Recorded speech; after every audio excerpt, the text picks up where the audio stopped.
Benz and my Buick. Regal on Regal. A crackhead do my tattoos. That's needles on needles. Local rappers hate me. Police keep trying to chase me. I gotta use safety. Groupies trying to have my... What's up, y'all? This your boy Brian Jordan. We're talking to strangers, and we're gonna talk about this whole New Balance 990 Philly, Baltimore, DC beef. Recently Jim Jones posted a picture of him wearing New Balance 990s on Instagram, and he said, "Got one question: who started this wave? Philly, Bmore, DC? I'm sick of this shit. Every time I wear a pair, y'all start confusing me. LOL. Who taking the claim for these feats?" Meek Mill commented, "Philly, y'all tripping. LOL." My boy DMV Hoods and News commented, "In the DC area, this is a culture, not a trend. This is a style we used to get clowned about from people from Baltimore, Philly, and NYC, and we wore those with pride no matter where we went. This is 3 generations of culture. If you can name any other newbies besides 990s, then you shouldn't even debate." Glizzy commented, "This ain't up for debate. Rappers just start wearing these, just like everything else they prolong." Whatever the fuck that mean. And then he wrote pound, monkey see, monkey do. G Herbo commented, "LOL, yeah, DC." Before we talk about the whole discussion of who started 990s, we're gonna break down the whole entire history, right? So, the 990s was a sneaker that was created in 1992 and was popularized by drug dealers due to the price point.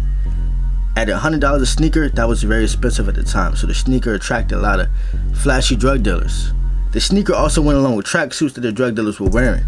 The New Balances are very popular in Philly, DC, and Baltimore at this moment, but the question is, where did it start?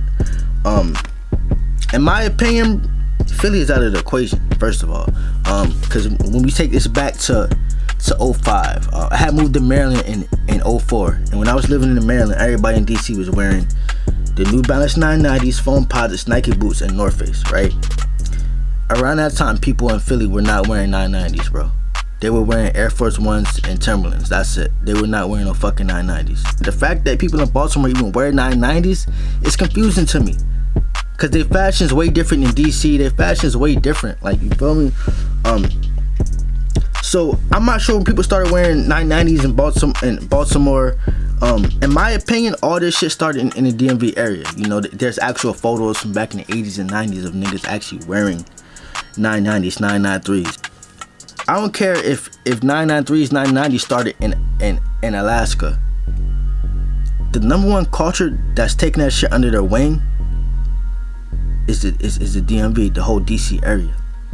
Even the top fashion designers in DC got, New Balance sneakers. Like, that shit is really, really embedded into the culture, like really deeply embedded into the culture. My opinion, it started in DC, but I don't really know the timeline. I gotta go back to the 80s and 90s and see what people were wearing in Baltimore. This your boy Brian Jordan. We're talking to strangers. Comment below and let me know what you think, man. Let me know what you think.